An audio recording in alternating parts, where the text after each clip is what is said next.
റോമാലേഖനം 12-ാം അധ്യായത്തിൻ്റെ 1-2 വാക്യങ്ങൾ.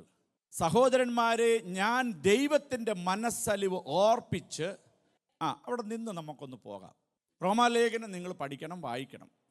റോമാലേഖനം സിസ്റ്റമാറ്റിക്കലി ഒരു ദൈവിക സന്ദേശമാണ്. ഒരു വളരുവാൻ ആഗ്രഹിക്കുന്ന വളർന്നവർക്കും മുതിർന്നവർക്കും ശുശ്രൂഷയിലായിരിക്കുന്നവർക്കുമെല്ലാം എപ്പോഴും റോമാലേഖനം വായിക്കുന്ന ഒരു അനുഗ്രഹം തന്നെയാണ്. കാര്യം വളരെ സിസ്റ്റമാറ്റിക്കലി പാപാവസ്ഥയിലായിരുന്ന അനാദിയിലെ നമ്മളെ കണ്ട ദൈവം നമ്മളെ വിളിച്ച് വേർതിരിച്ച് നമ്മളെ ശുദ്ധീകരിച്ച് നീതീകരിച്ച് അങ്ങയുടെ മഹത്വത്തിൻ്റെ രാജ്യത്തിൻ്റെ ഓഹരിക്കാരായി നമ്മളെ നിർത്തിയിരിക്കുന്ന ഭാഗങ്ങളൊക്കെ ക്ലാസ്സായിട്ട് തരംതിരിച്ച് നമുക്ക് കാണുവാനായിട്ട് സാധിക്കും. നിങ്ങളതുകൊണ്ട് വായിക്കണം. 8-ാം അധ്യായത്തിലൊക്കെ ഇങ്ങനെ ആ ഭാഗം പറയുന്നത് തന്നെ, അങ്ങനെ ഇപ്പോൾ ക്രിസ്തേശുവിലായിരിക്കുന്ന നമുക്കൊന്നും ശിക്ഷാവിധികളില്ല. 8-ാം അധ്യായം എന്നൊക്കെ പറയുമ്പോൾ അതുകൊണ്ട് ഇപ്പോൾ ക്രിസ്തേശുവിലായിരിക്കുന്ന ഒരു വ്യക്തിക്കും ഒരു ശിക്ഷാവിധിയും ഇല്ല. അതൊക്കെ ഓർത്ത് നമ്മൾ കർത്താവിനെ സ്തോത്രം ചെയ്യണം. ഹല്ലേലൂയ. നമ്മുടെ ചൂട് കൂടുമ്പോൾ നമുക്ക് ഈ ശരീരത്തിന് വഹിപ്പാൻ കഴിയത്തില്ല. തണുപ്പ് കൂടുമ്പോൾ നമ്മുടെ ഈ ശരീരത്തിന് വഹിപ്പാൻ കഴിയത്തില്ല. നമ്മുടെ മുമ്പിൽ നമ്മളെ ഏതെങ്കിലും ഒരു സാഹചര്യത്തിൽ ഒരു പഴുതാരെയോ ഒരു ഇഴജന്തുക്കളെയോ കണ്ടാൽ നമ്മുടെ സമനില തെറ്റിപ്പോകും.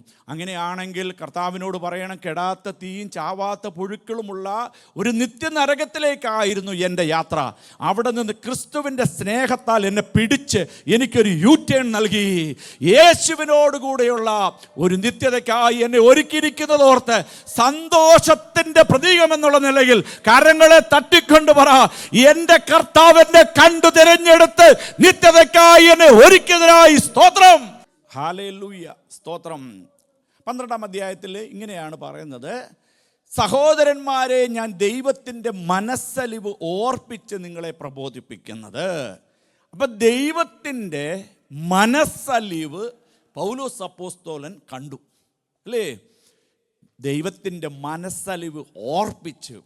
കൊരിന്ത്യ ലേഖനത്തിൽ പറയുന്നത്, ഞാൻ കർത്താവായ യേശുവിനെ കാണിച്ചു കൊടുത്തര അപ്പമെടുത്ത് സ്തോത്രം ചൊല്ലി നുറുക്കി. യേശു കർത്താവിൻ്റെ ആ മേശ പോൾ കണ്ടു. അത് പറയുകയാണ്. ഇവിടെ പറയുകയാണ്, മനസ്സലിവ് പോളിന് കാണാൻ കഴിഞ്ഞു. സ്തോത്രം. ഞാൻ ദൈവത്തിൻ്റെ മനസ്സലിവ് ഓർപ്പിച്ച് നിങ്ങളെ നിങ്ങൾ ബുദ്ധിയുള്ള ആരാധനയായി നിങ്ങളുടെ ശരീരങ്ങളെ ജീവൻ, വിശുദ്ധി, ദൈവത്തിന് പ്രസാദമുള്ള ജീവനുള്ള ശരീരങ്ങളെ വിശുദ്ധിയോടെ കാത്തു സൂക്ഷിച്ച് ദൈവത്തിന് പ്രസാദമുള്ള യാഗമായി സമർപ്പിപ്പീൻ. ഒന്നുകൂടെ പറഞ്ഞേ, ജീവനുള്ള ശരീരത്തെ, എന്നോട് ചേർന്ന് പറഞ്ഞാട്ടെ, ഇങ്ങനെ നെഞ്ചത്ത് കരം വെച്ച് പറ, എൻ്റെ ജീവനുള്ള ശരീരത്തെ. ഇത്ര ശബ്ദം പോരാ, ഒന്നുകൂടെ പറഞ്ഞാട്ടെ, എൻ്റെ ഈ ജീവനുള്ള ശരീരത്തെ വിശുദ്ധിയോടെ കാത്തു സൂക്ഷിച്ച് കർത്താവിന് പ്രസാദമുള്ള യാഗമായി സമർപ്പിക്കും. അങ്ങനെ ധൈര്യമില്ലാത്തവരെ ചേർപ്പാനല്ല കർത്താവ് വരുന്നത്, കേട്ടോ. അങ്ങനെ ധൈര്യമില്ലെങ്കിൽ ഒരിക്കൽ കൂടി ഒന്ന് കണ്ണടച്ച് ഒന്ന് പ്രാർത്ഥിച്ച്, യേശു അപ്പാ എന്നെ കഴുകി ശുദ്ധീകരിച്ചാട്ടെ. ഒന്ന് പ്രാർത്ഥിച്ച്, എല്ലാ തരങ്ങളും ഒന്ന് പ്രാർത്ഥിച്ചാട്ടെ. വരവിനായിട്ട് ഒരുങ്ങി നിൽക്കുന്നവരെ ചേർപ്പാൻ നമ്മുടെ കർത്താവ് മണിയറവാസത്തിനായിട്ട് തെരഞ്ഞെടുത്തിരിക്കുന്ന ജനത്തെ ചേർപ്പാൻ വരുമ്പോൾ ഈ ടെൽഫോർഡ് സഭയിലുള്ള ഓരോ വിശുദ്ധനും വിശുദ്ധമതിയും കൈവിട്ടു പോകരുത്. അതുകൊണ്ട് കണ്ണുകൾ അടച്ചിട്ട് പറ, കർത്താവേ, എടുക്കപ്പെടുന്നതിന് വിരോധമായിട്ട് എൻ്റെ ജീവിതത്തിൽ എന്തെങ്കിലും കുറവുകളുണ്ടെങ്കിൽ കുഞ്ഞാടേ, നീ കഴുകി വിശുദ്ധീകരിച്ചാട്ടെ. അങ്ങക്ക് സമ്പൂർണ്ണ യാഗവസ്തുവായി ഞാൻ എന്നെ സമർപ്പിക്കുന്നു. അടുത്ത വാക്യം, ഈ ലോകത്തിന് അനുരൂപരാകാതെ. അതുകൊണ്ട് ജീവനുള്ള വിശുദ്ധീകരിക്കപ്പെട്ട യാഗവസ്തുവായിരിക്കുന്ന നമ്മുടെ ശരീരങ്ങളെ കുറിച്ച് പോൾ പറയുകയാണ്, നിങ്ങൾ അതുകൊണ്ട് ഈ ലോകത്തിന് അനുരൂപരാകരുത്. ഈ ലോകത്തിന് അനുരൂപരാകരുത്.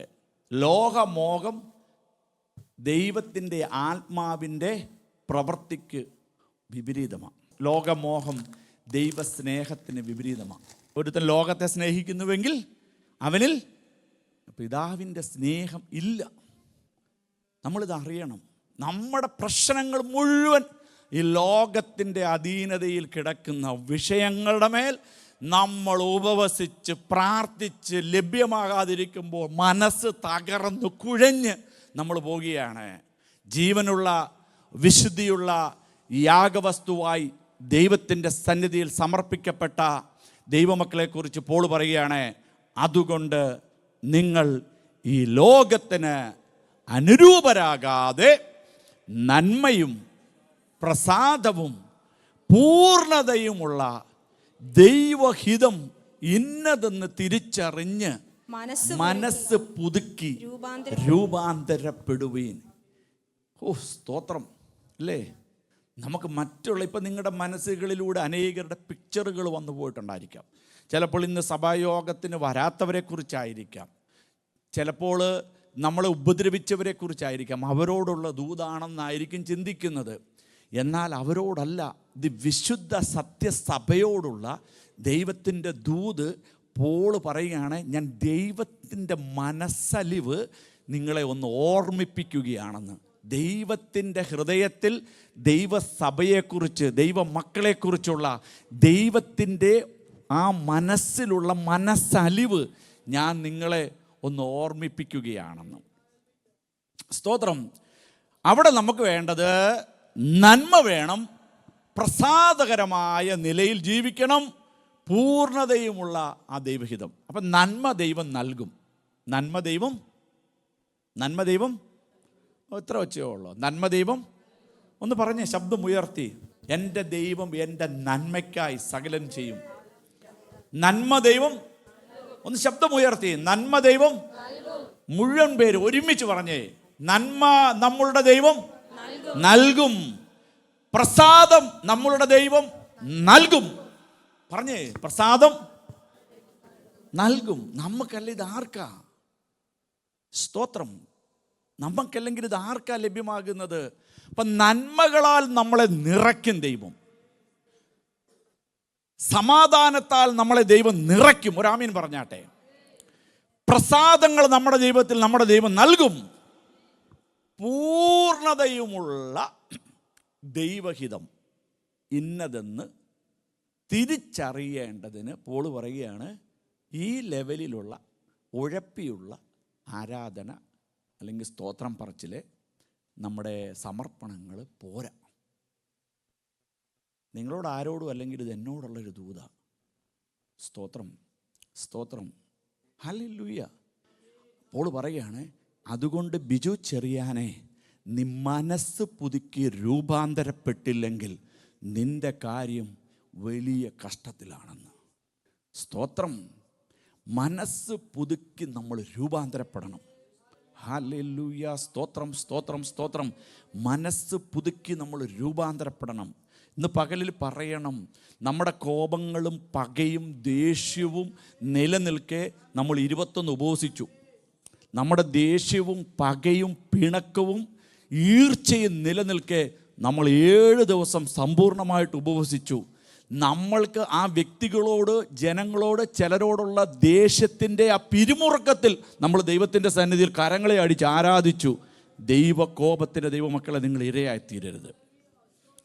ഒരു ഉപവാസം കഴിഞ്ഞിട്ട് കോപം നിൽക്കുകയാണെങ്കിൽ നിന്റെ ഉപവാസത്തിൽ ദൈവം പ്രസാദിച്ചുവെന്ന് നീ കരുതരുത്. നീ ഉപവസിച്ചിട്ട് നിന്റെ പിണക്കങ്ങൾ വ്യക്തികളോടുള്ളത് മാറുവാൻ കഴിഞ്ഞിട്ടില്ലെങ്കിൽ നിന്റെ ഉപവാസം വെറുതെയായി തീർന്നു. സ്തോത്രം. നമുക്കൊരു പേടിയുമില്ല. ഇന്ന് പറയണം, കർത്താവേ ഹല്ലേലൂയ, നീ എന്നെ കഴുകണമേ, നീ എന്നെ കഴുകണമേ. നമുക്കറിയാം, നമുക്ക് എത്ര പാപം ചെയ്താലും ഉണ്ടല്ലോ, ഞാൻ വചനത്തിൽ നിന്ന് തെളിയിച്ചു പോയിക്കോളാം, നമുക്ക് ദൈവത്തെ ആരാധിപ്പാൻ കഴിയും. ഞാൻ ഒരിക്കൽ കൂടി പറയാം, ദൈവത്തെ ആരാധിക്കുമ്പോൾ പാപബോധം ഉയരുന്നില്ല. പാപബോധം, ആരാധനയെങ്കിൽ പാപബോധം ഉയരത്തില്ല. പക്ഷെങ്കിൽ സത്യവചനം ലജ്ജ കൂടാതെ പ്രസംഗിക്കുന്നവിടത്ത് ഒരു പാപബോധമുള്ളവൻ ഇരിക്കുകയാണെങ്കിൽ അവൻ പറയും, കർത്താവേ, ഈ വചനത്തിൻ്റെ ശക്തി എന്നോട് ഇടപെടുന്നു, ഇത് എന്നോട് മാത്രമായിട്ടുള്ള ദൂതാകയാൽ ക്രമപ്പെടേണ്ട വിഷയത്തിൽ ഇന്ന് ക്രമപ്പെട്ടു പോകുവാൻ കൂടിയാണല്ലോ ഈ ആരാധന ഇവിടെ ക്രമീകരിക്കപ്പെട്ടിരിക്കുന്നത്. സ്തോത്രം. ഓരോ ആരാധനയിലും വരുമ്പോൾ സ്തോത്രം, നമുക്ക് പരിമിതികളൊക്കെ ഒത്തിരിയുണ്ട്. എന്നാലും അടുത്തിരിക്കുന്ന ആൾക്കാർക്കൊക്കെ ഒന്ന് ഷെയ്ക്ക് ഹാൻഡ് കൊടുത്തിട്ട് ഒന്ന് സന്തോഷത്തോടെ ആയിരിക്കുന്നു സ്തോത്രം എന്നൊക്കെ നമ്മളൊന്ന് ചോദിക്കണം. ഹല്ലേലൂയ. ഒരു ഫെലോഷിപ്പ് ലഭ്യമാകുന്നില്ല എങ്കിൽ നമ്മൾ എങ്ങനെ ദൈവത്തെ കാണും? കാണുന്ന സഹോദരങ്ങളോട് സഹോദരിമാരോട് നമുക്ക് ഇടർച്ചകളാണെങ്കിൽ, പ്രശ്നങ്ങളാണെങ്കിൽ കാണാത്ത ദൈവത്തെ നമ്മൾ എങ്ങനെ ആരാധിക്കും? സ്തോത്രം, സ്തോത്രം. നീതീകരിക്കപ്പെട്ട് വിശുദ്ധീകരിക്കപ്പെട്ട് നിർമ്മലീകരിക്കപ്പെട്ട് വേണം ഇന്ന് ഈ ആലയം വിട്ട് മടങ്ങുവാൻ, ഇന്ന് ഈ ആലയം വിട്ട് മടങ്ങുവാൻ. അല്ലേ? ബിജു ചെറിയാൻ വന്ന് ഇച്ചിരി പ്രകോപിപ്പിക്കുന്ന അല്ലെങ്കിൽ ഒരു സന്തോഷത്തിൻ്റെ ദൂത് കേട്ട് വരുമെന്നായിരിക്കും നിങ്ങൾ വിചാരിച്ച് വന്നിരിക്കുന്നത്. തെറ്റ് പറയുന്നില്ല ഞാൻ നിങ്ങളെ. നിങ്ങൾക്ക് നിറയ്ക്കാനുള്ള ദൈവത്തിൻ്റെ ദൂത് നൽകുക തന്നെ ചെയ്യും. പക്ഷെങ്കിൽ അതിലുപരിയായി പോൾ പറയുകയാണ്, നന്മയും പ്രസാദവും പൂർണ്ണതയുമുള്ള ദൈവഹിതം ഇന്നതെന്ന് തിരിച്ചറിഞ്ഞ് നിങ്ങൾ മനസ്സ് പുതുക്കി രൂപാന്തരപ്പെട്ട് ഇന്ന് ഈ ആലയം വിട്ടു പോയില്ലെങ്കിലുണ്ടല്ലോ, കൈയടിച്ചതും ഉപവസിച്ചതും പാടിയതും പ്രസംഗിച്ചതും സ്നാനപ്പെടുത്തിയതും സമർപ്പിച്ചതും മുഴുവൻ വ്യർത്ഥമായി തീരും. നമ്മളെ ഇട്ടേച്ചു പോകും. ഇങ്ങനെയുള്ള മനസ്സ് പുതുക്കി രൂപാന്തരപ്പെടാത്തവരെ ചേർപ്പാനല്ല നമ്മുടെ കർത്താവ് സ്വർഗസിംഹാസനത്തിൽ നിന്ന് ഇറങ്ങി വന്ന് അവൻ്റെ രക്തം കൊടുത്ത് നമ്മളെ വിലക്ക് വാങ്ങി മണവാട്ടി എന്നുള്ളതിലാക്കിയിട്ടുണ്ടെങ്കിൽ കർത്താവിനോട് പറയണം, വരവിങ്കൽ എനിക്ക് മറ്റുള്ളതെന്തിനേക്കാളും ഉപരിയായി അങ്ങയോടൊപ്പം എടുക്കപ്പെടുന്നതാണ്. നമ്മുടെ രീതികളിൽ നമുക്ക് മാറ്റം വരണമേ. എന്നോട് തന്നെ നമ്മുടെ പല സഭകളിലുള്ളവരിത് പറയാറുണ്ട്, പാസ്റ്ററെ ഞങ്ങളായിരുന്ന സഭയിൽ ഇങ്ങനെയല്ലായിരുന്നു. ഞാൻ ചോദിച്ചു, എന്തുമായിരുന്നു അവിടെ? എല്ലാ ആഴ്ചയിലും മുടന്തൻ നടക്കുമെന്ന്. ഞാൻ പറഞ്ഞു, ഇവിടെ മുടന്തൻ ഇല്ലാത്ത എൻ്റെ കുഴപ്പമാണോ? എല്ലാ ആഴ്ചയിലും കുരുടർ കേൾക്കുമായിരുന്നു. ഞാൻ പറഞ്ഞു, ഇവിടെ കുരുടരായിട്ട് ആരുമില്ല. എല്ലാ ആഴ്ചയിലും അന്ധര് കാണുമായിരുന്നു. ഞാൻ ചോദിച്ചു, ഇത്രമാത്രം കുരുടരും അന്ധരും ചെകിടരുമുള്ള സ്ഥലത്തു നിന്നാണോ നിങ്ങൾ വന്നതെന്ന് ചോദിക്കാറുണ്ട്. അത്ഭുതങ്ങളുടെ ഘോഷയാത്രയിൽ അവർ മതിമറന്നപ്പോഴുണ്ടല്ലോ, അടിസ്ഥാന ഉപദേശങ്ങൾ പ്രസംഗിക്കുന്ന സഭയിൽ വരുമ്പോൾ അവർക്ക് പിരിമുറുക്കമാണ്. ഇവിടെ അത്ഭുതമില്ല, ഇവിടെ അടയാളങ്ങളില്ല, ഇവിടെ വീര്യപ്രവർത്തികൾ നടക്കുന്നില്ല. കർത്താവ് പറഞ്ഞു, ഇതൊക്കെ അടയാളങ്ങളുടെ ഒരു ആരംഭങ്ങളാണ്. അടയാളങ്ങളെന്ന് പറയുന്നത് ദൈവരാജ്യത്തിലേക്ക് പ്രവേശിക്കപ്പെടുവാൻ വേണ്ടിയിട്ടുള്ളതാണ്. ആ അടയാളങ്ങളും അത്ഭുതങ്ങളും പ്രാപിച്ചിരിക്കുന്ന ദൈവമകനും ദൈവമകളും പറയണം, അങ്ങൻ്റെ ജീവിതത്തിൽ ചെയ്ത അത്ഭുതങ്ങൾ കൊത്തവണ്ണം ഞാൻ എത്ര അങ്ങേ സ്തുതിക്കണം. ഇത് ആരാധിക്കത്തില്ല, കരമിങ്ങനെ കെട്ടി നിൽക്കും, വാ തുറക്കത്തില്ല. സ്തോത്രം. നിങ്ങൾ ദൈവത്തെ ആരാധിച്ചോണമേ. കരങ്ങളെ അടിപ്പാൻ ലഭ്യമായവർ കരങ്ങളെ അടിച്ചോണമേ. കരഞ്ഞ് നിലവിളിച്ച് ചിലത് നേടിയിട്ടുണ്ടെങ്കിൽ നിങ്ങൾ ആ നിലയിലേക്കൊന്ന് മടങ്ങി വരണമേ. സ്തോത്രം. ഞാൻ ഒരിക്കൽ കൂടി പറയാം, നമ്മുടെ സ്റ്റാൻഡേർഡുകളും നമ്മുടെ ഫിനാൻഷ്യൽ കണ്ടീഷനുകളും നമ്മുടെ പൊസിഷനുകൾക്ക് ഉയർച്ചകൾ വരുമ്പോൾ ദൈവം നമ്മളെ മറക്കല്ലേ. ഒരിക്കൽ കൂടി പറയാം, നമ്മുടെ സ്റ്റാൻഡേർഡിന് ദൈവം വ്യത്യാസം വരുത്തുമ്പോൾ, നമ്മുടെ സാമ്പത്തികത്തിന് ഭദ്രത വരുത്തുമ്പോൾ, നമ്മളായിരിക്കുന്ന ലെവലുകളുടെ പൊസിഷനുകൾക്ക് അല്പം ദൈവം ഉയർച്ച നൽകുമ്പോൾ, ദാവീദ് പറഞ്ഞതുപോലെ പറയണം, കർത്താവേ 24 മൂപ്പന്മാരും തങ്ങളുടെ പൂർണ്ണതയുടെ കിരീടമാകുന്ന കിരീടങ്ങളെ താഴെയിട്ട് പറയുകയാണ്, കുഞ്ഞാടേ നീ അറക്കപ്പെട്ടത് എനിക്ക് വേണ്ടിയാ. സ്തോത്രം. ഹല്ലേലൂയ. നിങ്ങൾ മനഃപൂർവ്വമായിട്ട് ഇന്ന് ഭവനത്തിൽ ചെന്ന് നിങ്ങൾ തന്നെ ദൈവസന്നിധിയിൽ ഒരു കണ്ണാടിയുടെ മുമ്പിൽ നിന്ന് വേണം ചോദിച്ചോ, വരവിങ്കൽ ഞാൻ എടുക്കപ്പെടുമോ? ഈ ലോകത്തിന് അനുരൂപയായി ഞാൻ തീർന്നിട്ടുണ്ടോ? മറ്റുള്ളവരുടെ അനുഗ്രഹങ്ങളാണ് നമ്മളുടെ അനുഗ്രഹത്തിൻ്റെ മാനദണ്ഡം. അവന് BMW ഉണ്ടെങ്കിൽ എനിക്ക് അറ്റ്ലീസ്റ്റ് ഒരു മേഴ്സിഡസ് വേണം. അവന് മേഴ്സിഡസ് ഉണ്ടെങ്കിൽ എനിക്ക് അറ്റ്ലീസ്റ്റ് ഒരു ജാഗ്വാർ വേണം. മറ്റുള്ളവൻ്റെ അനുഗ്രഹത്തിൻ്റെ ആ ലെവല് വെച്ച് നിൻ്റെ ജീവിതത്തെ ലോകത്തിന് അനുരൂപനായി നീ വീഴുമ്പോൾ കർത്താവ് പറയുകയാണ്, ഞാൻ നിന്നെ തള്ളും. സ്തോത്രം. കർത്താവിനോടൊന്ന് പ്രാർത്ഥിച്ച് ഒരു മിനിറ്റ് ഒന്ന് പ്രാർത്ഥിച്ച് എല്ലാ കണ്ണുകളും ദൈവസന്നിധിയിലൊന്ന് അടഞ്ഞേ. എന്നിട്ട് പറഞ്ഞേ, കർത്താവ് ഈ ലോകത്തിന് ഞാൻ അനുരൂപനാകരുതേ, ഈ ലോകത്തിന് ഞാൻ അനുരൂപയാകരുതേ. എനിക്കിവിടെ ഒന്നും ലഭ്യമായില്ലെങ്കിലും ക്രിസ്തുവിൻ്റെ സ്നേഹത്തിൽ നിന്ന് എന്നെ തള്ളുവാൻ ഒരു ശക്തിക്കും കഴിയത്തില്ല. ഇതായിരിക്കണം നമ്മുടെ നിലപാട്. ഒന്ന് പ്രാർത്ഥിച്ചേ, ഒന്ന് അതരങ്ങളെ തുറന്നേ, ഒന്ന് അതരങ്ങളെ തുറന്നേ, അന്ന് അതരങ്ങളെ തുറന്നേ. ചിലപ്പോൾ ഒരാഴ്ച നമുക്കിനി ലഭ്യമായില്ലെങ്കിലോ, കർത്താവിൻ്റെ വരവ് ഇന്നാണെങ്കിലോ, കർത്താവിനോടൊന്ന് നിരപ്പുറ വെച്ച് നന്മ എന്തെന്നും പൂർണ്ണത എന്തെന്നും പ്രസാദം എന്തെന്നും തിരിച്ചറിഞ്ഞ്, യേശുവേ ഞാൻ എൻ്റെ മനസ്സിനെ ഒന്ന് രൂപാന്തരപ്പെടുത്തുന്നു. നന്മയും പ്രസാദവും പൂർണ്ണതയുമുള്ള ദൈവഹിതം ഇന്നതെന്ന് തിരിച്ചറിഞ്ഞ് നമ്മൾ രൂപാന്തരപ്പെടുവീൻ. സ്തോത്രം, സ്തോത്രം, ഹല്ലേലൂയ. നിങ്ങൾ ഇതിനകത്ത് നേഴ്സസ് ആയിരിക്കുന്നവരോട് ഞങ്ങൾ വിനീതമായിട്ട് പറയാം, നിങ്ങളുടെ കൂടെയുള്ള ആർക്കെങ്കിലും ബാൻഡ് 6 കിട്ടിയതായിരിക്കരുതേ നിങ്ങളുടെ ബാൻഡ് 6 കിട്ടുവാനുള്ള പ്രാർത്ഥനയുടെ പ്രേരണ. ഒരിക്കൽ കൂടി പറയാം, നിങ്ങളുടെ ഇടയിൽ ബാൻഡ് 7 ആയിട്ട് ആരെങ്കിലും ഉണ്ടെങ്കിൽ ആ വ്യക്തിക്ക് കിട്ടിയതാകരുത് നിനക്ക് ബാൻഡ് 7 കിട്ടുവാനുള്ള പ്രാർത്ഥനയുടെ പ്രേരണ. നീ പറയണം, കർത്താവ് എനിക്കായിട്ടൊരു വഴി ഒരുക്കിയിട്ടുണ്ടെങ്കിൽ അതിനെ തടയുന്ന പോരുകളെ ഛേദിച്ച് മുന്നേറുവാൻ ഞാൻ പ്രാർത്ഥിക്കും. ദൈവഹിതമല്ലാത്തതൊന്നും എൻ്റെ ജീവിതത്തിൽ വേണ്ട, ദൈവഹിതമല്ലാത്തതൊന്നും എനിക്ക് വേണ്ട എന്ന് പറയുന്നതാണ് ഒരു ഭക്തൻ്റെ ദൈവത്തോടുള്ള ആ ഹൃദയം തുറന്നുള്ള നിലപാടിൻ്റെ പ്രതിഷ്ഠ. ദൈവഹിതമല്ലാത്തത് എനിക്ക് വേണ്ടേ. ദൈവഹിതം ഇന്നതെന്ന് നിങ്ങൾ തിരിച്ചറിഞ്ഞ് നിങ്ങളുടെ മനസ്സുകളെ രൂപാന്തരപ്പെടുത്തുവിൻ. ദൈവഹിതം ലൂക്കോസിൻ്റെ സുവിശേഷം 11-ാം അധ്യായത്തിലാണ് യേശു കർത്താവ് ശിഷ്യന്മാരെ പ്രാർത്ഥന പഠിപ്പിക്കുന്നത്. യേശു കർത്താവ് ഈ ശിഷ്യഗണങ്ങൾ ചോദിച്ച 2 കാര്യങ്ങളാണ്. ഒന്ന്, പ്രാർത്ഥിപ്പാൻ പഠിപ്പിക്കണമേ, പ്രാർത്ഥിപ്പാൻ പഠിപ്പിക്കണമേ. സ്വർഗസ്ഥനായ ഞങ്ങളുടെ പിതാവേ, നിൻ്റെ നാമം വിശുദ്ധീകരിക്കപ്പെടണമേ, നിൻ്റെ ഇഷ്ടം സ്വർഗത്തിലെ പോലെ ഭൂമിയിലുമാകണമേ. വായിച്ചേ, ഞങ്ങൾ കടംപെട്ടിരിക്കുന്ന ഏവനോടും ഞങ്ങൾ ക്ഷമിച്ചത് തന്നെയാണ്, അല്ലേ? നമ്മൾ ഈ വീറും വാശി എന്ന് കേട്ടിട്ടുണ്ടോ? ഒരു ഞങ്ങളുടെ മണർകാട് ഭാഷയല്ലേ ജിജോ ബ്രദറെ? വീറും നിങ്ങൾക്ക് എല്ലാവർക്കും അറിയാം പദം. അറിയില്ലാത്തൊരു ജിജോ ബ്രദറിനോട് ചോദിച്ചാൽ മതി. നമുക്ക് വീറും വാശി എന്തിനായിരിക്കണമെന്നാണ് വേണ്ടത്? എൻ്റെ ഒരു നിലപാട് ഞാൻ പറയാം. ഇവിടെ 100 പേരിരിപ്പുണ്ടെങ്കിൽ എൻ്റെ വീറും വാശി എന്നാണെന്നറിയോ? ദൈവമേ, സ്വർഗത്തിൽ നിന്ന് ദൂതൻ കുനിഞ്ഞു നോക്കുമ്പോൾ എൻ്റെ ആരാധന കാണണം. 100 പേരുടെ കാണുന്നതിനേക്കാൾ ഉപരിയായി എന്നെ കാണണം അവിടെ. സ്തോത്രം, എന്നെ കാണണം, എന്നെ കാണണം എൻ്റെ ദൈവം. നമ്മളൊന്ന് ചിന്തിച്ച് ചോദിക്കുക, സ്വർഗത്തിൽ നിന്ന് ഇങ്ങനെ നോക്കുകയാണ്. ഈ സാറ്റർഡേയിൽ ഭൂലോകത്ത് എവിടെയെല്ലാം ദൈവത്തെ ജനം ആരാധിക്കുന്നല്ലേ? നമ്മുടെ മഹനീയ സഭകളിൽ തന്നെ എത്ര ആരാധനകളാണ് സാറ്റർഡേ ഉയരുന്നത്. അവിടെ തന്നെ പല നിലകളിൽ ദൈവത്തെ പല പല പല സാഹചര്യങ്ങളിലൂടെ കടന്നു പോകുന്നവർ ഉപവസിക്കുന്നു, പ്രാർത്ഥിക്കുന്നു. അവിടെ എന്നെ കാണണം. അതിലിച്ചിരി വീറും വാശിയും വേണം.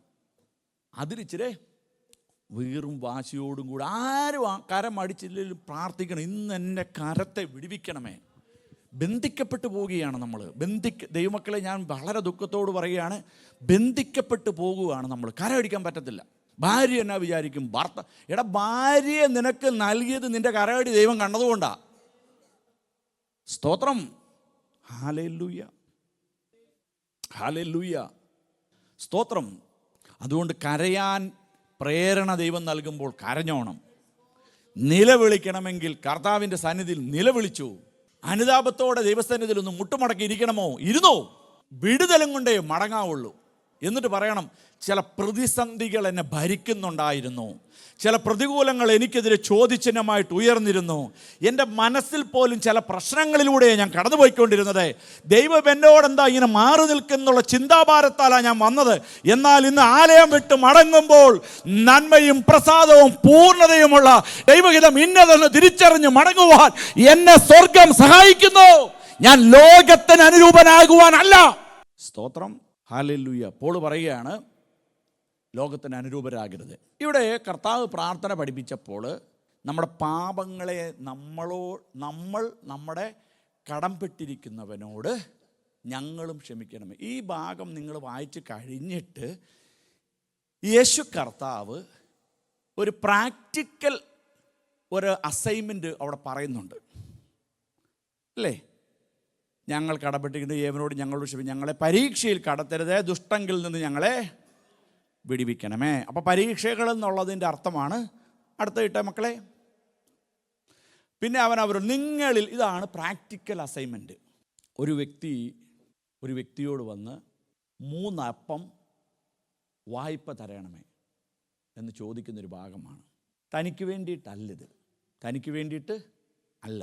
പക്ഷേ എൻ്റെ ഒരു സുഹൃത്ത് അലഞ്ഞു വന്നിരിക്കുന്നു. ഇനി ഈ അപ്പം എന്നുള്ള സബ്ജക്റ്റ് നിങ്ങൾ വിട്ടിട്ട് നിങ്ങൾ ഈ ആലയത്തിൽ തന്നെ കൂടുന്ന മറ്റൊരു വ്യക്തിക്ക് വേണ്ടി ഒരു പരപ്രേരണയുമില്ലാതെ, എൻ്റെയോ റിജയ് പാസ്റ്ററുടെയോ അല്ലെങ്കിൽ നിങ്ങളിലുള്ള കൂട്ടു സഹോദരങ്ങളുടെയോ ഒരു പരപ്രേരണയുമില്ലാതെ നിങ്ങളൊന്ന് ഉപവസിച്ചിട്ടുണ്ടോ? ഒരു പരപ്രേരണ ഉണ്ടായി, ആരുടെയും ഒരു പരപ്രേരണയില്ല. എനിക്കിന്ന വ്യക്തിക്ക് വേണ്ടി ഒന്ന് ഉപവസിക്കണം എന്ന് നിങ്ങൾക്ക് ചിലപ്പോൾ തോന്നിയിട്ടൊക്കെ ഉണ്ടായിരിക്കും. എന്നിട്ട് മനസ്സിൽ പറഞ്ഞു കാണും, അവൻ അത് തന്നെ വരണമെന്ന്, അല്ല അവൾക്ക് അത് തന്നെ വരണമെന്നായിരിക്കും ഉള്ളിൽ തോന്നുന്നത്. ജഡചിന്തയാണ്, മനസ്സിൻ്റെ ചിന്തയാണ്. ആത്മാവിൻ്റെ ചിന്ത ജഡചിന്തക്കെതിരാ. അതിനെ കീഴ്പ്പെടുത്തണം, അതിനെ മെരുക്കണം. സ്തോത്രം, ഹല്ലേലൂയ. നിങ്ങൾ ഒരാൾ ഉപവസിക്കാൻ തയ്യാറായ 10 പേര് നിങ്ങളുടെ കൂടെ ഇരിക്കാൻ തയ്യാറാണ്. ഞാൻ ഒരിക്കൽ കൂടി അത് പറയാം. ഒരാൾ നിങ്ങളൊന്ന് ഉപവസിക്കാൻ തയ്യാറാണെങ്കിൽ, സ്തോത്രം, 10 പേര് ഉപവസിക്കാൻ തയ്യാറാണ്. എൻ്റെ ജീവിതത്തിൽ നടന്നൊരു സംഭവം പറയാം. ഞാൻ 2 ആഴ്ച മുമ്പാണ്, ഒരു 10 ദിവസമായിട്ടുള്ളൂ. ഒരു ട്യൂസ്ഡേ രാവിലെ ഞാൻ നോക്കിയപ്പോൾ വീട്ടിൽ ഒത്തിരി ഫുഡ്, രാവിലെ ബ്രേക്ക്ഫാസ്റ്റിന്. 2 വീക്സ് ഹോളിഡേയ്സ് അല്ലേ, ഇപ്പോൾ സുജ ഒത്തിരി ഫുഡ് ഉണ്ടാക്കി വെച്ചിട്ടുണ്ട് വീട്ടിൽ. അപ്പോൾ എനിക്കിഷ്ടപ്പെട്ട പലഹാരങ്ങളും ഉണ്ട്, പിള്ളേർക്ക് ഇഷ്ടപ്പെട്ടതും ഉണ്ട്, പല ഐറ്റംസ് ഉണ്ട്.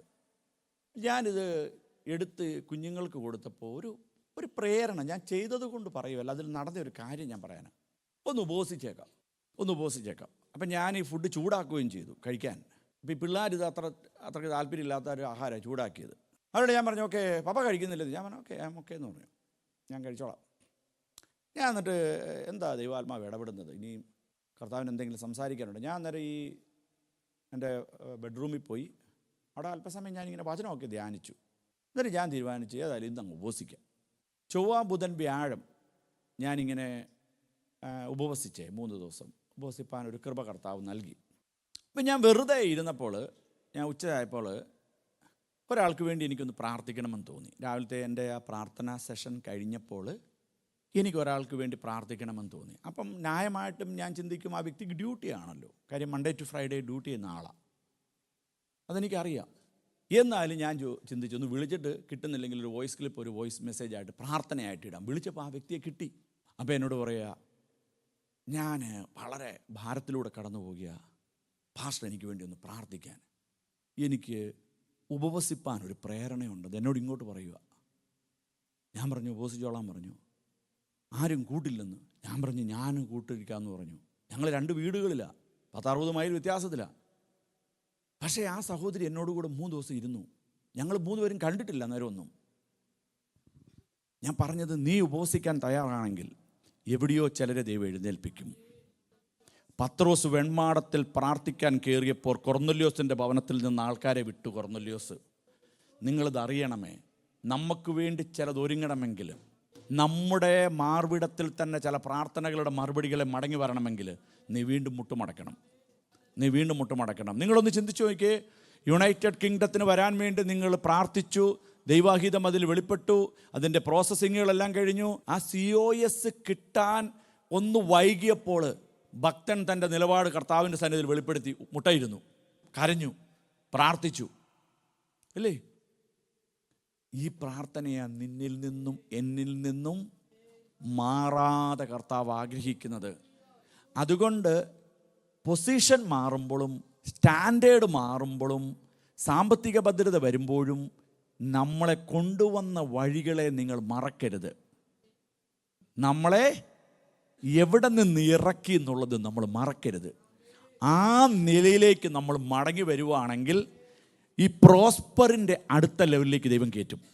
ഇപ്പം നിൻ്റെ ജീവിതത്തിൽ ഒരു അടവ് സംഭവിച്ചിട്ടുണ്ട്, അത് വിചാരിക്കുക. ഒരു ബ്ലോക്കേജ് സംഭവിച്ചിരിക്കുന്നതിൻ്റെ കാര്യം എന്നാണെന്നറിയോ? നിൻ്റെ സ്റ്റാൻഡേർഡ് മാറി, നിൻ്റെ സാമ്പത്തിക സ്ഥിതി മാറി, നിൻ്റെ പ്രാർത്ഥനയുടെ രീതി മാറി.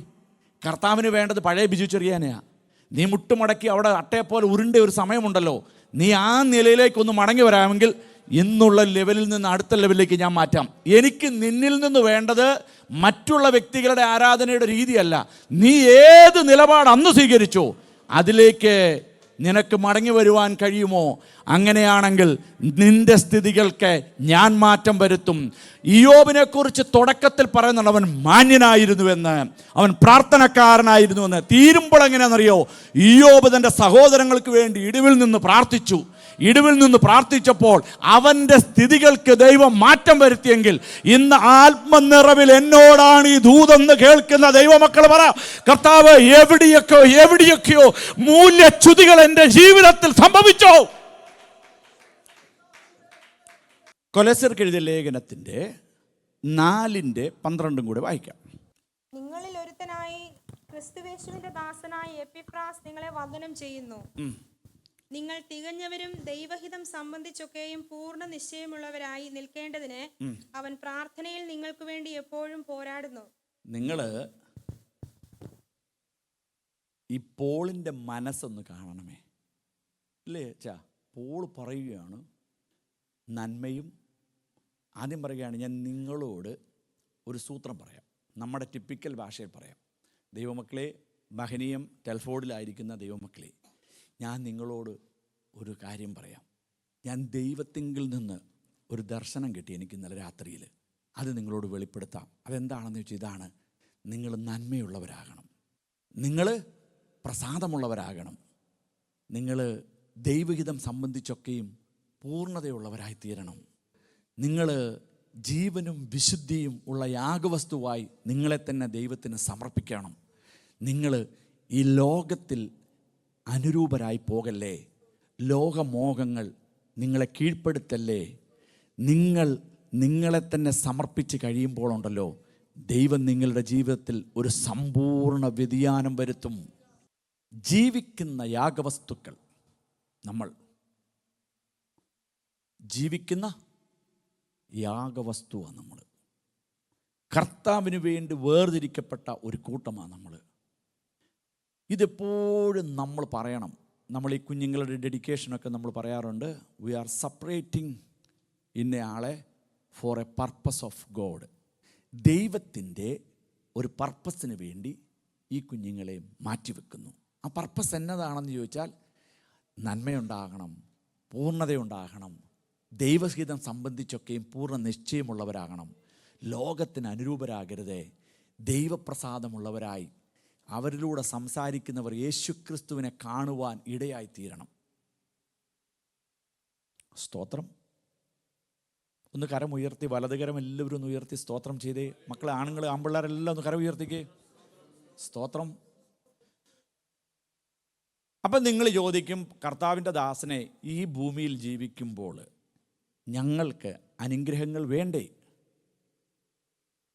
ഞങ്ങൾക്ക് ഈ പ്രതിസന്ധി മാത്രമേ ഉള്ളൂ, ഞങ്ങൾക്ക് ഈ ദുഃഖം മാത്രമേ ഉള്ളൂ? അങ്ങനെയല്ല. ദൈവം തൻ്റെ ജനത്തെ ഒരിക്കലും മറക്കുന്നില്ല. അതെപ്പോഴും ഓർത്തോണം. ദൈവം തൻ്റെ ജനത്തെ ഒരിക്കലും, ഒന്ന് പറ, എന്നെ മറക്കാത്ത എൻ്റെ ദൈവമുണ്ടെന്നേ. ദൈവം തൻ്റെ ജനത്തെ മറക്കത്തില്ല. ഞാൻ പറയുന്നത് നിങ്ങൾ ശ്രദ്ധിച്ച് കേട്ടോണം. ദൈവം തൻ്റെ ജനത്തെ ഒരിക്കലും മറക്കത്തില്ല.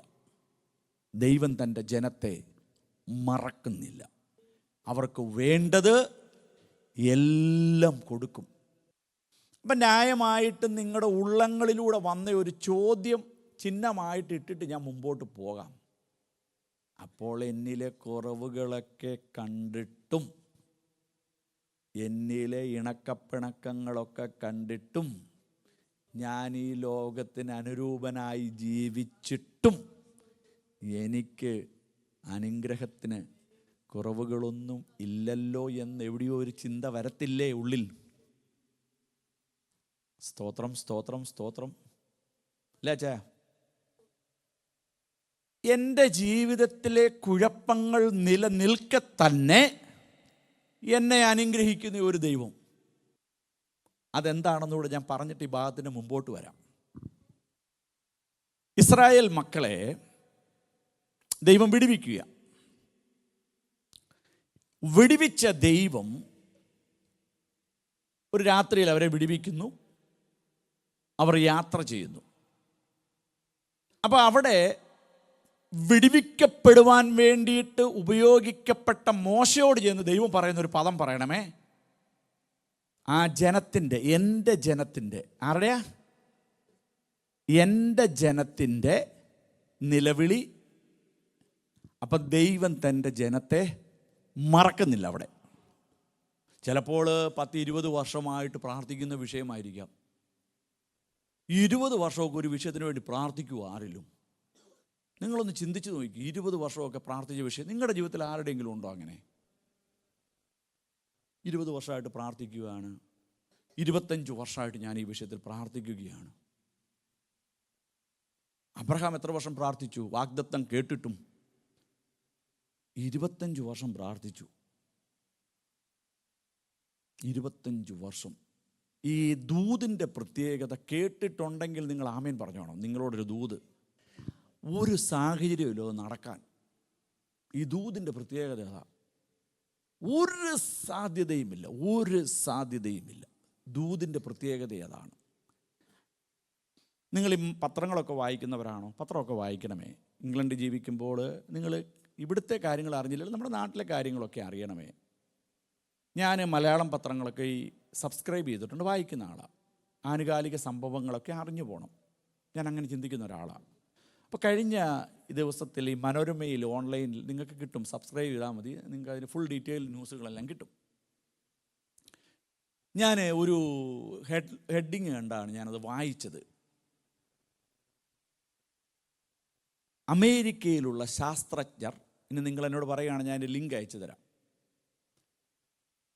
അമേരിക്കയിലുള്ള ശാസ്ത്രജ്ഞർ ജീവൻ്റെ കണിക ബഹിരാകാശത്ത് കണ്ടു. നിങ്ങൾ ആരെങ്കിലും ന്യൂസ് കണ്ടിരുന്നോ? ഒരാൾ കണ്ടു, ലിൻസി അല്ലേ? കണ്ടില്ലേ? കണ്ടു. ബാക്കി ന്യൂസിന് ഞാൻ പറയാം, തെറ്റുവാണ് പറയണം എന്നോടെ. അത് 128 പ്രകാശവർഷം അകലെയാണ്. ഈ ടൈറ്റിൽ വായിച്ചു, എനിക്ക് ഭയങ്കര ഇൻട്രസ്റ്റായി. അപ്പോൾ എവിടെയൊക്കെയോ ആൾക്കാരുണ്ട്. 128 പ്രകാശവർഷം അപ്പറയാ. അപ്പം ഞാനിത് വായിച്ചു കഴിഞ്ഞിട്ട് ഞാൻ ചിന്തിച്ചു, ഈ ഒരു പ്രകാശവർഷം എത്രയാണ്? അങ്ങനെയാണെങ്കിൽ ഇവിടെ നിന്നൊരു ബോട്ട് പിടിച്ച് അങ്ങ് വിട്ടേക്കാം. അപ്പോൾ ഈ പ്രകാശവർഷമെന്നറിയുന്നത് ഈ കണക്കല്ല, അതൊരു മെഷറാന്ന് അന്നേരം ഞാൻ അറിയുന്ന പോലും. ഞാൻ ഓർത്ത് അത് ഈ ദൂരം പോലെയാണ്, കിലോമീറ്റേഴ്സ് പോലെയുള്ളൊരു സാധനമാണ്. അതല്ലത്.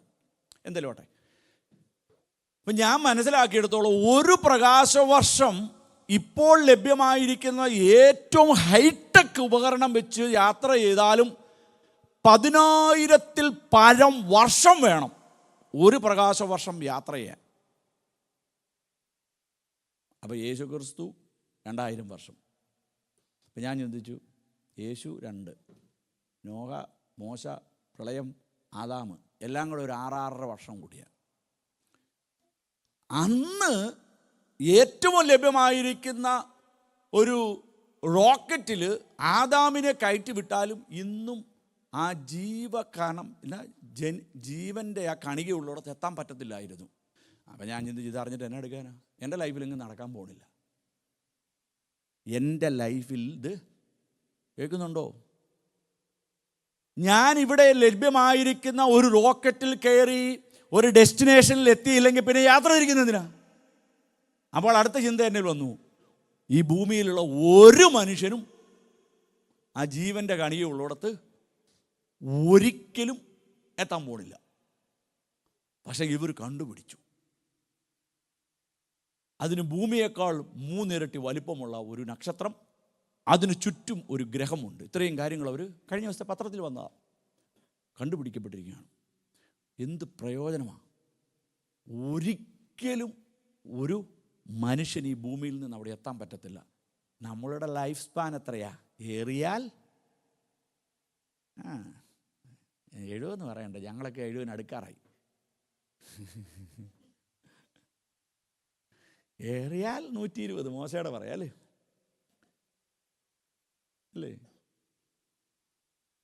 സ്തോത്രം. അപ്പം ഈ 70 വർഷം കൊണ്ട് എന്നാ യാത്ര ചെയ്യാനാ? അല്ലെ 80 വർഷം കൊണ്ട് 10,000-ൽ പരം വർഷം വേണം ഒരു പ്രകാശവർഷം യാത്ര ചെയ്യാൻ.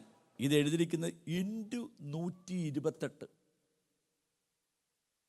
അപ്പം ഞാനിങ്ങനെ കണക്ക് കൊണ്ട് നോക്കിയിട്ട് ഞാൻ റിയലി ചെയ്ത കാര്യങ്ങളാണ്. ഗൂഗിളിൽ കാൽക്കുലേഷൻ അടിച്ചു, കുറേ ഈയും ഇങ്ങനെയൊക്കെയുള്ള കുറേ ചിഹ്നങ്ങൾ ഇട്ടിട്ട് പറഞ്ഞു ഇതാണെന്ന് അതിൻ്റെ ഉത്തരം. എന്ന് വെച്ചാൽ ഇതൊന്നും വായിക്കാൻ എനിക്കറിയത്തില്ല.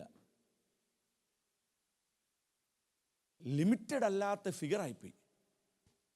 ഇത്രയും വർഷങ്ങൾ വേണം, ആണ്ടുകൾ, സംവത്സരങ്ങൾ വേണം അവിടെ എത്താൻ.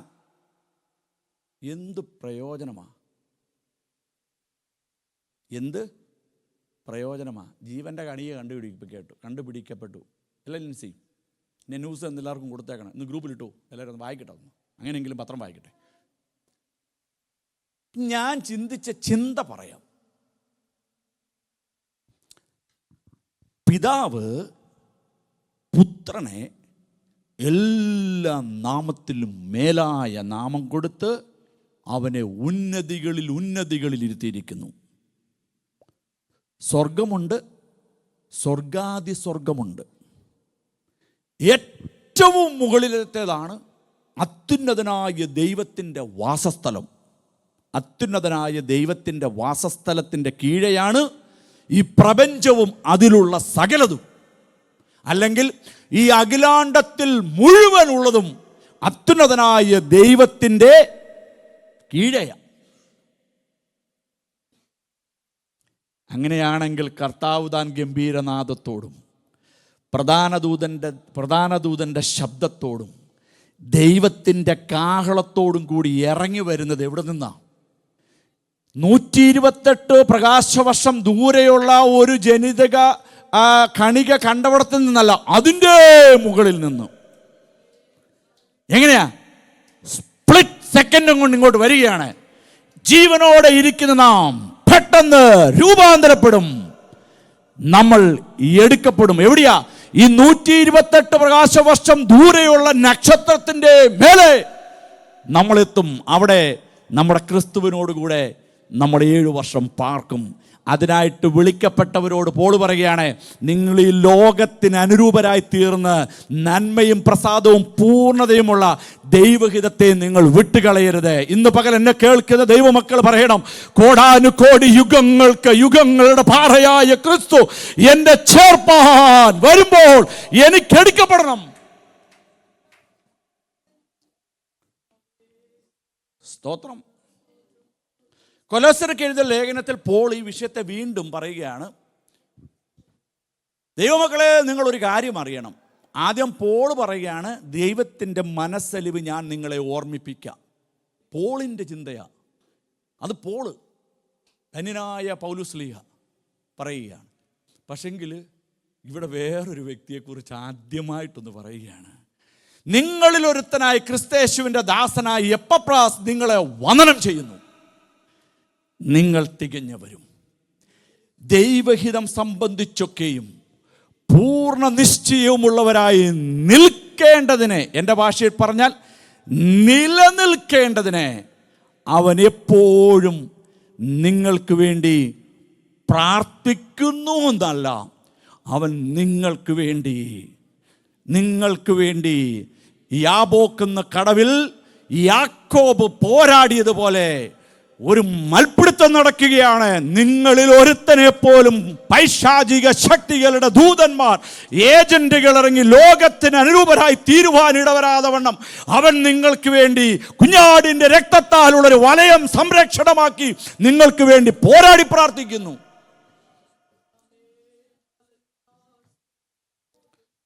സ്തോത്രം.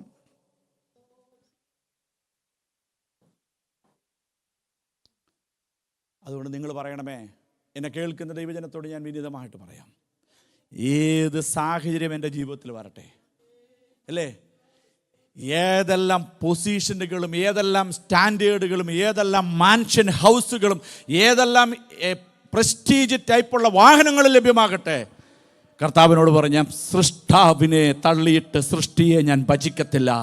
ഇതിൻ്റെ എല്ലാം കാരണഭൂതനായ ദൈവത്തിൻ്റെ സന്നിധിയിൽ കരയുന്ന ഒരു കണ്ണ്, നിലവിളിക്കുന്ന ഒരു ഹൃദയം, മടക്കാൻ ഒരു മുട്ടുമടിക്കാൻ ഒരു കൈമുണ്ടെങ്കിൽ ദൈവം പറയും, നിന്നെ ഞാൻ ഇനിയും മാറ്റാം മോനെ. കാര്യം നീ നിഗളിക്കത്തില്ല.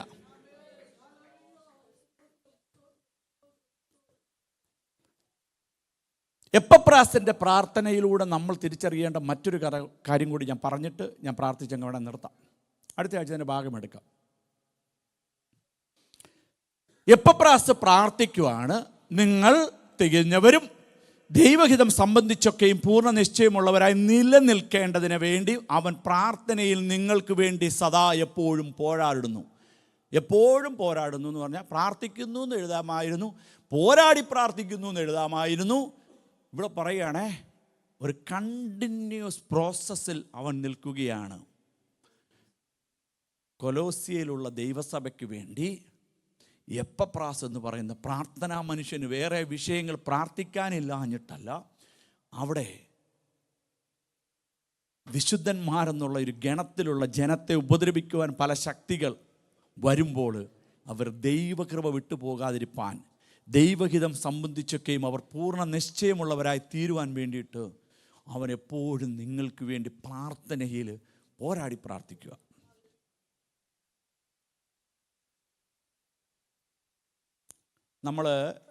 നിങ്ങൾ അല്പം ഒന്ന് റിലാക്സ് ആയിട്ടിരുന്നേ നിങ്ങളെല്ലാവരും.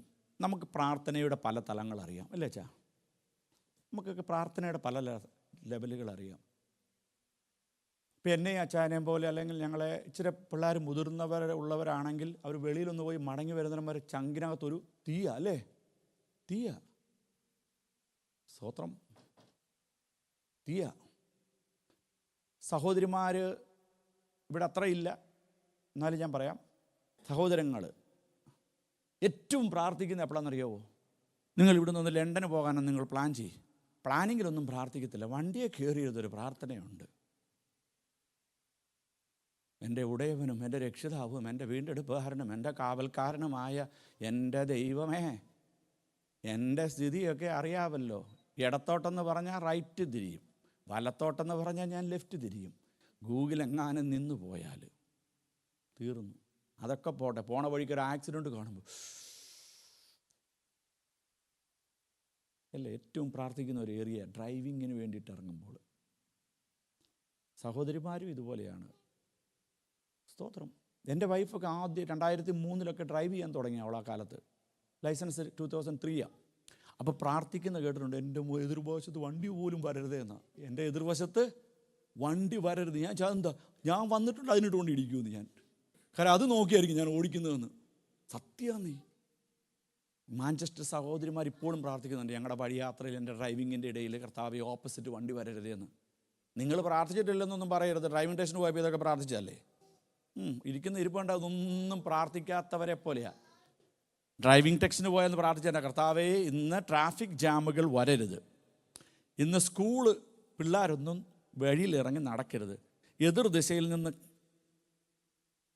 ശരപഞ്ചം പോലെ വണ്ടികൾ വരരുത്, ഞാൻ പോകുമ്പോൾ വഴി സുഗമമായിരിക്കണമേ. എല്ലാം പ്രാർത്ഥിച്ചവരാ അല്ലേ?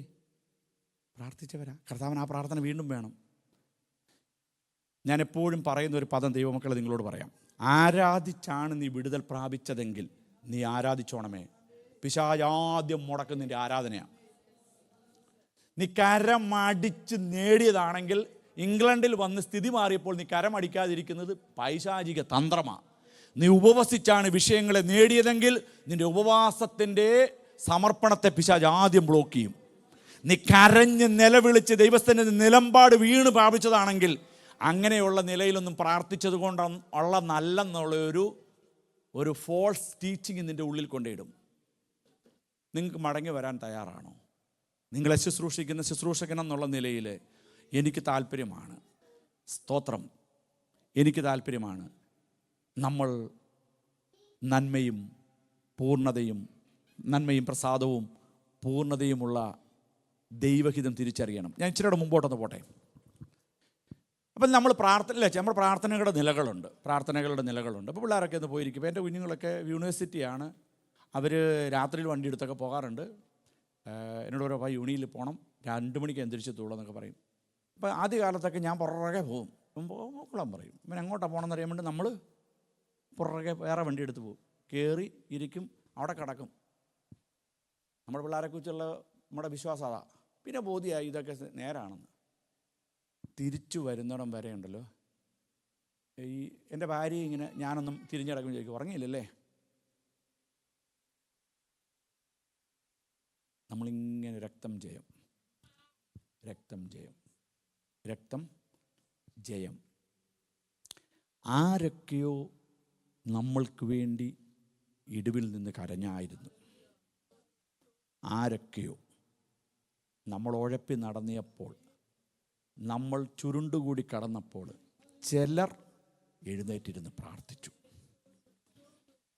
ചിലർ എഴുന്നേറ്റിരുന്ന് പ്രാർത്ഥിച്ചു.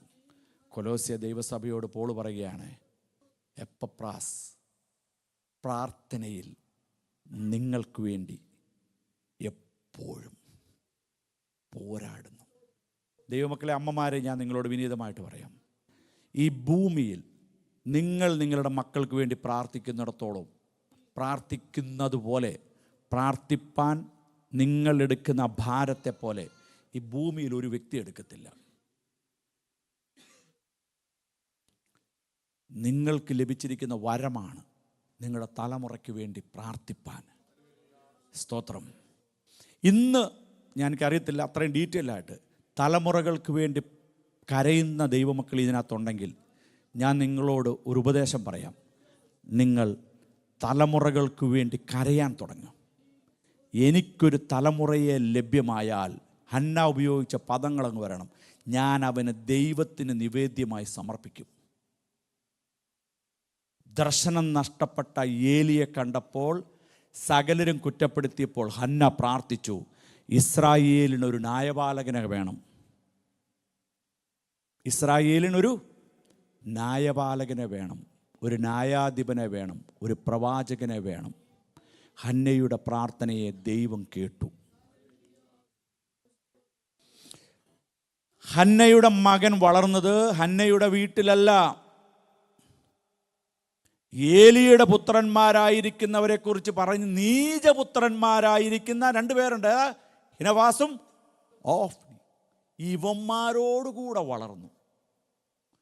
പോൾ പറയുകയാണ്, നിങ്ങൾ ലോകത്തിന് അനുരൂപരാകരുത്. ഓഫ്നിയെക്കുറിച്ചൊന്നും ചരിത്രങ്ങളില്ലല്ലേ, മരിച്ചുപോയി, പെട്ടുപോവുകയാണ്. ഒറ്റ ദിവസം 3 പേരും. ദേശത്തിനും സഭയ്ക്കും ദൈവമക്കൾക്കും വേണ്ടി ന്യായപാലനം, പൗരോഹിത്യ ശുശ്രൂഷ ചെയ്തും കൊണ്ടിരുന്ന ഏലി കഴുത്ത് ഒടിഞ്ഞു മരിക്കുന്നു. പിള്ളേർ 2 പേരും പെട്ടുപോകുന്നു. അവിടെ പഞ്ഞനൂൽ കൊണ്ടുള്ള വസ്ത്രം ധരിച്ച് നടന്നിരുന്ന ഏലിയുടെ ചാരത്തുറങ്ങാതെ പെട്ടകത്തിൻ്റെ ചാരത്തുറങ്ങിയ ശമൂവേൽ ദാൻ മുതൽ ബർഷേബ വരെ ന്യായപാലനം ചെയ്യുവാനിടങ്ങി.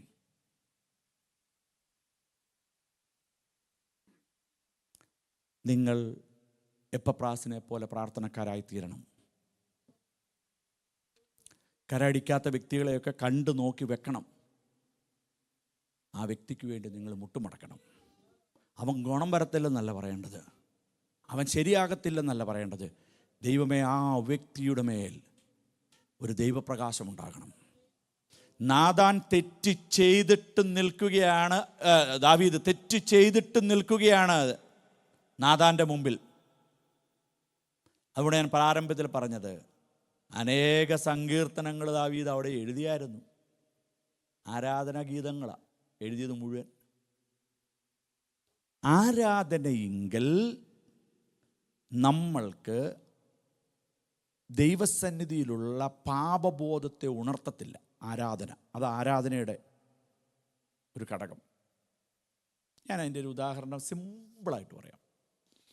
ഇവിടുത്തെ ഗവൺമെൻറ് ഇപ്പം ലേബർ പാർട്ടിയാണ് ഭരിക്കുന്നത്. ലേബർ പാർട്ടി അല്ലേ, ലേബർ പാർട്ടിയാണ്. അയാളുടെ പേര് എന്തെങ്കിലും ആട്ടെ, ഇപ്പോഴത്തെ ആളുടെ പേര് എനിക്ക് അത്ര അങ്ങോട്ട് അറിയത്തില്ല. എന്തെങ്കിലും ആട്ടെ, ആ വ്യക്തി ഇപ്പോൾ ഇങ്ങോട്ട് വരുവാണെങ്കിൽ നമ്മൾ ലേബർ പാർട്ടിക്കാരല്ലെങ്കിലും നമ്മൾ വരുമ്പോൾ ചെന്നൊരു കൈ കൊടുക്കില്ലേ?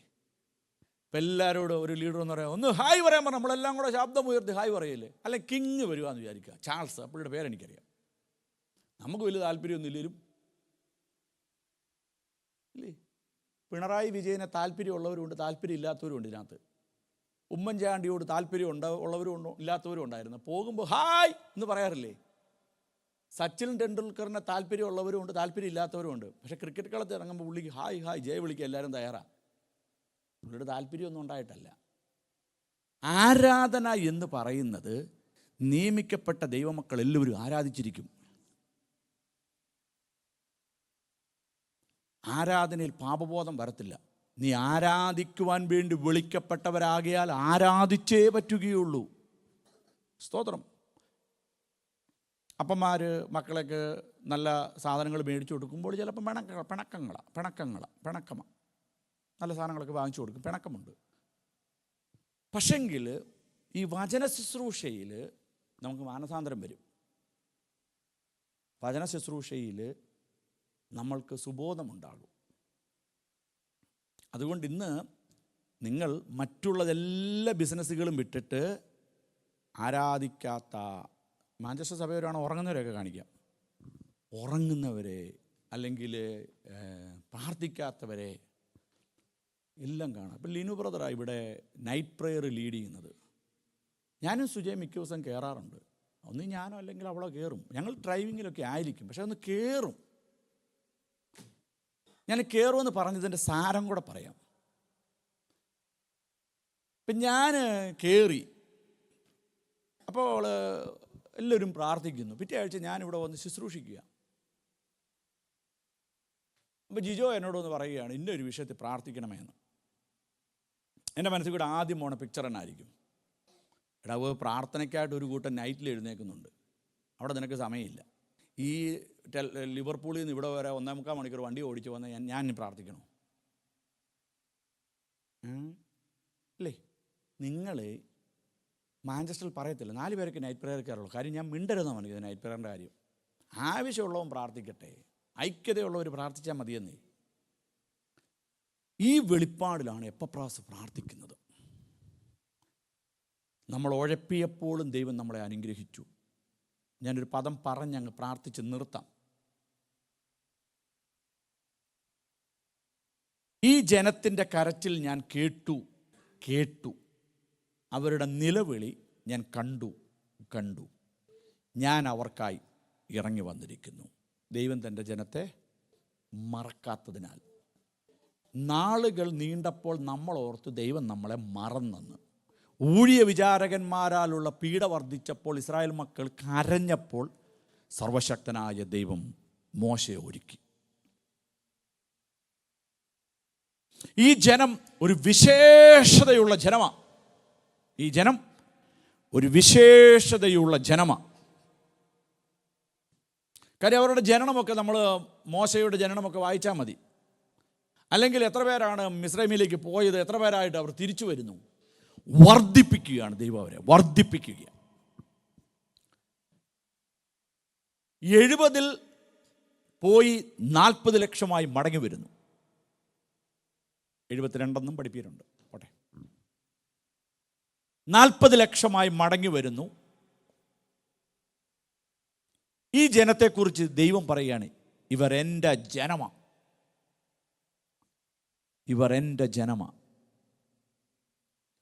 ഇനി നിങ്ങൾ പറയുന്ന പദം കേട്ടിട്ട് നമുക്ക് പ്രാർത്ഥിക്കാം.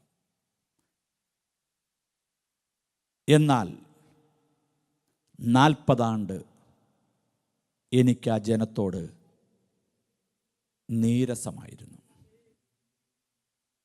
40 ആണ്ട് എനിക്ക് ആ ജനത്തോട്, കിങ്ഡം ഓഫ് ഗോഡ്, ദൈവരാജ്യം, ദൈവരാജ്യത്തിൽ അടങ്ങപ്പെട്ടിരിക്കുന്ന സകല കാര്യങ്ങളും നടക്കപ്പെട്ട ഒരു സംഭവമാണ് 40 വർഷത്തെ മരുഭൂമി യാത്ര. എന്നാൽ ദൈവം പറയുകയാണ്, എനിക്ക് ആ ജനത്തോട് നീരസമായിരുന്നു. ആദ്യം പറഞ്ഞത് എന്നതാണ്? അവരുടെ നിലവിളി ഞാൻ കണ്ടു, അവരുടെ നിലവിളി ഞാൻ കേട്ടു. ഊഴിയ വിചാരകന്മാരാലുള്ള അവർ അനുഭവിക്കുന്ന പീഡകളെ ഞാൻ കണ്ട് ഞാൻ ഇറങ്ങി വന്നിരിക്കുന്നു. സർവശക്തനായ ദൈവം പറയുകയാണ്, മോശേ ഈ ഹോരേബിൽ ഞാൻ വന്നിരിക്കുന്നത് എൻ്റെ ജനത്തിൻ്റെ നിലവിളി കണ്ട അവരോട് മനസ്സലിഞ്ഞ് അവർ എൻ്റെ ജനമാ, അവരെ വിടുവിപ്പാൻ ഞാൻ നിന്നെ അയക്കുന്നു. അടുത്ത സ്റ്റേറ്റ്മെൻറ്റാണ് പിന്നത്തേതിൽ. എന്നാൽ 40 ആണ്ടും എനിക്ക് ആ ജനത്തോട് നീരസമായിരുന്നു. ഈ നീരസത്തിൽ നടന്ന ഒരു കാര്യം ഞാൻ പറഞ്ഞങ്ങ് നിർത്തുക. പകൽ മേഘസ്തംഭമായി ഈ നീരസമുള്ള ജനത്തോടും ദൈവം പാർത്തു.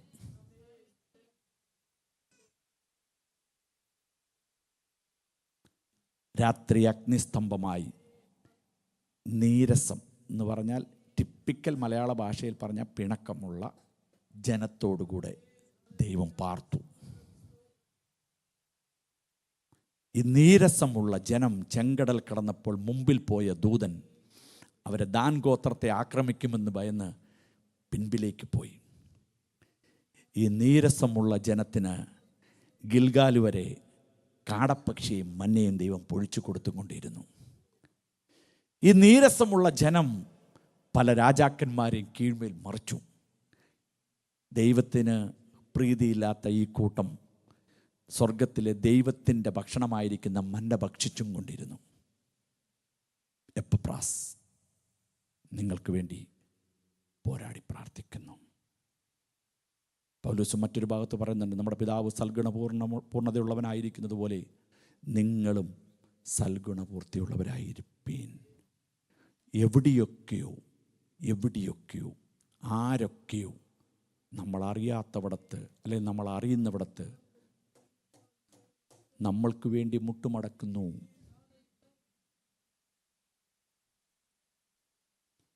ദൈവമക്കളെ, നിങ്ങൾ ഇവിടെ ഇരിക്കുന്ന പലരുടെയും പ്രാർത്ഥനയുടെ ഫലമായിരിക്കത്തില്ല ചിലപ്പോൾ നിങ്ങൾ എവിടെ എത്തിയത്. ഞാൻ ഈ പിതാവിനോട് ചോദിച്ചതുപോലെ, അപ്പന് മക്കളോട് കരുണയുള്ളതുപോലെ യഹോവയ്ക്ക് തൻ്റെ ഭക്തന്മാരോട് കരുണയുണ്ടെന്നുള്ള തിരിച്ചറിവിൽ നമ്മുടെ മാതാപിതാക്കൾ ആ കീറ്റപ്പായയിൽ മുട്ടുമടക്കി ദൈവസന്നിധിയിൽ നിലമ്പാട് വിളിച്ചിട്ട് പറഞ്ഞു, എൻ്റെ അവസ്ഥയോ ഇത്, 1000 തലമുറകളെ അനുഗ്രഹിക്കുന്ന ഒരു ദൈവത്തിൻ്റെ വചനപുസ്തകം ചുമക്കുന്നവളാ ഞാൻ, എൻ്റെ തലമുറകളെ അനുഗ്രഹിക്കണമേ എന്ന് പറഞ്ഞ് അവർ നിലവിളിച്ച് ദൈവസന്നിധിയിൽ കരഞ്ഞതിൻ്റെ ഫലങ്ങളാണ് അവിടെ വന്നിരിക്കുന്നത്. നിങ്ങളെ വെട്ടിയെടുത്ത കനിപർവ്വതത്തെ നിങ്ങൾ മറന്നു പോകരുത്. ഇന്ന് പകൽ എന്നെ കേൾക്കുന്ന ദൈവമക്കൾ പറയണം, എനിക്കിത്ര മാത്രമേ ആഗ്രഹമുള്ളൂ നിങ്ങളെ ശുശ്രൂഷിക്കുന്നുള്ള ദൈവദാസൻ എന്നുള്ള നിലയിൽ. നിങ്ങൾ നന്മയും പ്രസാദവും പൂർണ്ണതയുമുള്ള ദൈവഹിതം ഇന്നതെന്ന് തിരിച്ചറിഞ്ഞ് നിങ്ങൾ മടങ്ങിപ്പോകണം. കർത്താവിൻ്റെ സന്നിധിയിൽ നമ്മളെ ഒന്ന് ഏൽപ്പിക്കാം.